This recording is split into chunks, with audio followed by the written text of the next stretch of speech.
ముగ్గురు మూర్ఖులు అవుట్. ఎవరి ముగ్గురు మూర్ఖులు అంటే మొట్టమొదటిసారిగా నిలబడింది కొడాలి నాని, రెండవది రోజా, మూడవది ఎవరో చెప్పండి చూద్దాం, వల్లభనేని వంశీ. అంటే అంటే వీళ్ళు ముగ్గురు కూడా చాలా తీవ్రమైనటువంటి ఆరోపణలు చేసిన వ్యక్తి. మొదటి వ్యక్తి నాని అడ్డగోలుగా మాట్లాడే వ్యక్తి, అమ్మనాబూతులు తిట్టే వ్యక్తి, ఎంతమంది తిరిగి అమ్మనాబూతులు తిడుతున్నారు అనే గ్రహించలేని మూర్ఖుడు. రెండవది రోజా, ఏదో నడమంత్రపు సిరి, పేదరికంలో ఉన్నదానికి నీకేదో డబ్బులు వచ్చినాయి పార్టీలోకి రాగానే, మినిస్టర్ అవగానే, ఈ డబ్బుల్ని తరతరాలకి సంపాదించేద్దాం అని అనుకొని శక్తివంతులు లేకుండా నువ్వు, మీ అన్నయ్యలు, మీ తాలూ బంధువులు అందరూ కూడా కొండని తొలిచేసి, ఇసుకను తవ్వేసి, మట్టిని కూడా అమ్మేసుకొని ఈరోజు 1000 కోట్లకు అధిపతి అంటున్నారు రోజా. ఇంత కష్టపడితే, ఇంత గుండె బాదుకుంటే మీరు బావుకునేది ఏమిటి? అక్కడ కొడాలి నానికి భవిష్యత్తు లేకుండా అయిపోయింది. ఇంకెవరు నాకు తెలిసి బుద్ధి ఎరిగిన వాడు ఎవడు కూడా కొడాలి నానికి ఓటేయడు. రెండవది, వల్లభనేని వంశీ మంచివాడే కానీ ఎంత మంచివాడంటే ఎప్పుడు మాట్లాడి ఎక్కువగా, తర్వాత ఆయన ఫేషియల్ ఎక్స్ప్రెషన్స్ రీడింగు కూడా చాలా ప్లెజెంట్గా ఉంటాయి. కానీ నందమూరి తాలూకు రక్త సంబంధీకుల పైన ఇంత ఘోరమైనటువంటి అపనిందలు వేయడం మాత్రం చరిత్రలో ద్రోహిగా మిగిలిపోతాడు. నీకు ఏ తెలుగుదేశం పార్టీ అయితే రాజకీయ భిక్ష పెట్టిందో, నీకు ఎవరైతే ఎన్టీ రామారావు గారు మీ ఇంట్లో గోడకి వేలాడుతున్నటువంటి దేవుడో, మీకు ఎక్కడైతే నీకు అసలు ముందు సంఘంలో పరువు ప్రతిష్ట ఇచ్చినటువంటి తెలుగుదేశం, నీకు సంఘంలో పరువు ప్రతిష్ట ఇచ్చినటువంటి ఆ తెలుగుదేశం పార్టీ తాలూకు సృష్టికర్త ఎన్టీ రామారావు గారు కూతుర్ని నువ్వు ఏదో నీచాతి నీచంగా మాట్లాడావు. దానికి ఆవిడ సమాధానం చెప్పింది, రే నా చేతితో అన్నం తిన్నావురా, అంత చాలు, ఈ జన్మకి సరిపడే శిక్ష ఒక మాట ద్వారా వచ్చింది. ఇక రోజా గురించే ఆలోచించాలి. రోజాకి టికెట్ ఇస్తారా ఇవ్వరా? ఇస్తే నగిరిలో గెలుస్తుందా గెలవదా? రోజాకి వాళ్ళ ఆయనకి పట్టం లేదు. వాళ్ళ ఆయన రోజా వాళ్ళనేమో తల దించుకున్నాడు. వాళ్ళ ఆయన పద్మశాలి సామాజిక వర్గానికి చెందినవాడు కనుక ఆ రోజు పద్మశాలీలందరూ కూడా వాళ్ళ ఆయన బ్రతిమాలుకుంటే ఓట్లు వేశారు. ఇప్పుడు రోజా ఇంటింటికి వెళ్ళి ఓట్లు అడుకునే స్థాయిలో లేదు. డబ్బులు పెట్టి కొనేద్దాం ఉంటుంది. డబ్బులు కమ్ముడిపోయే మనుషుల్లా చెప్పండి.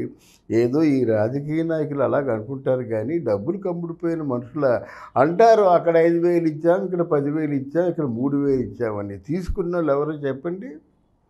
అందువల్ల ఈ ముగ్గురు మూర్ఖులకి కూడా వాళ్ళ భవిష్యత్తు ఫినిష్.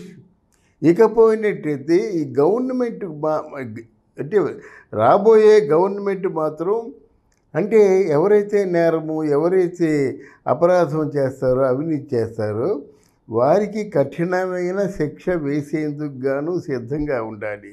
ఇక్కడ చంద్రబాబు టైప్ ఆఫ్ పరిపాలన లాభం లేదు. దీనికి కావాల్సింది Pawan Kalyan school of decision కావాలి. చంద్రబాబు నాయుడు చాలా అవసరమైన దానికి ఒక్కటే ఎక్కువగా ఆలోచించేస్తాడు. ఆయనతో అవసరం లేదు. కానీ కుక్క కాటుకు చెప్పు దెబ్బ అంటారు కదా, అటువంటి పనిష్మెంటు పవన్ కళ్యాణ్ ఇస్తాడు, లేదా జన సైనికులు ఇస్తారు, లేదా జనసేన తాలూకు వేరే మహిళలు ఇస్తారు. ఇప్పుడు ఇంత పేట్లు రేగిపోయారే, నోటుకు వచ్చినట్టు మాట్లాడారే, ఎడం చేయికి కుడి చేయికి తేడా లేకుండా మాట్లాడారే. ఈరోజు రోజా ఏం మూట కట్టుకుందండి? పైగా చంద్రబాబు నాయుడిని అనే స్థాయా, లోకేష్ని అనే స్థాయా అనేది, అలాగే పవన్ కళ్యాణ్ని అనే స్థాయా? నీకు ఆలోచించుకో ఒకసారి. ఏ స్థాయి లేకుండా కేవలం నువ్వు గుడ్డెద్దు పోకడగా మీ జగనన్నని నమ్ముకొని దిగిపోయినట్టయితే నీ భవిష్యత్తే ఉండదు. నువ్వు వెళ్ళి రేపు పొద్దున్న ఎవరినైనా ఓట్లు అడిగితే నీకు వేస్తారనుకున్నావా? బుద్ధి జ్ఞానం ఉన్నవాళ్ళు ఎవరైనా నీకు ఓట్లు వేస్తారా? నీ శాఖకు నువ్వేం చేసావమ్మా?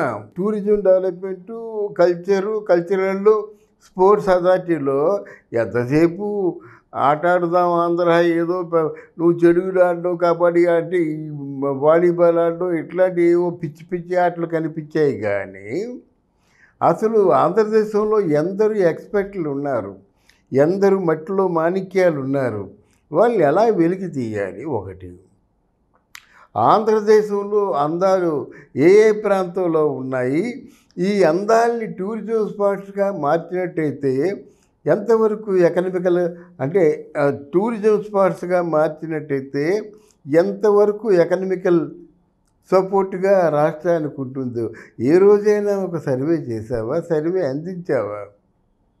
స్పోర్ట్స్ అథారిటీ అంటే వాళ్ళు తీసుకురాలేదు, ఆడావు, నీ ఇష్టం. నువ్వు ఆడడానికి కాదు, ఆటగాళ్ళలో మట్టిలో మాణిక్యాన్ని వెలికి తీస్తావని, వాళ్ళు ప్రోత్సహిస్తావని, వాళ్ళని ఇంటర్నేషనల్ లెవెల్లో వాళ్ళకి ఆదరణ దక్కాలి.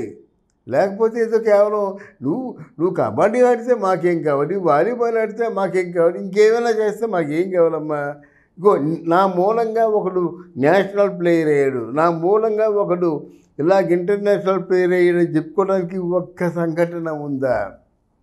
అందువల్ల వీళ్ళు ముగ్గురు మూర్ఖుల్ని కూడా జగన్ దూరంగా పెట్టి మరొకరు ఇలాంటి దారి పట్టకుండా మాత్రం సరైన పనిష్మెంట్ ఇచ్చాడని మాత్రం ప్రజలందరూ అనుకుంటున్నారన్నమాట. వాళ్ళు పనిష్మెంట్ రావాల్సిందే. మరి కొడాలని ఎంతవరకు ఆయన ఘనాపాటిగా తన తాలూకు ప్రతాపం చూపిస్తాడో, లేకపోతే వల్లభినేని వంశీ మరి ఇంకెవరి మీద ఈసారి ఎవరి మీద నింద వేస్తాడో, ఎవరి మీదనే వేయచ్చు. నరం లేని నాలుగు కదా, ఎవరి మీద వేస్తే తప్పే ఉంది. నారా చంద్రబాబు నాయుడు భార్య మీద వేసాడు, అలాగే ఇంకెవరి భార్య మీదనే వేస్తే వేయచ్చు, అది ఆయన ఇష్టం. ఇకపోతే ఇక్కడ మళ్ళీ రోజా పూర్తిగా రాజకీయాలకి దూరంగా అయిపోయి ఉన్న డబ్బులు ఏవో సరిపెట్టుకొని తింటే సరిపోతుంది. మళ్ళీ రాజకీయాల్లోకి రావాలంటే, మళ్ళీ పార్టీలోకి రావాలంటే కొడతారు. అది గుర్తుంచుకోండి. Thank you.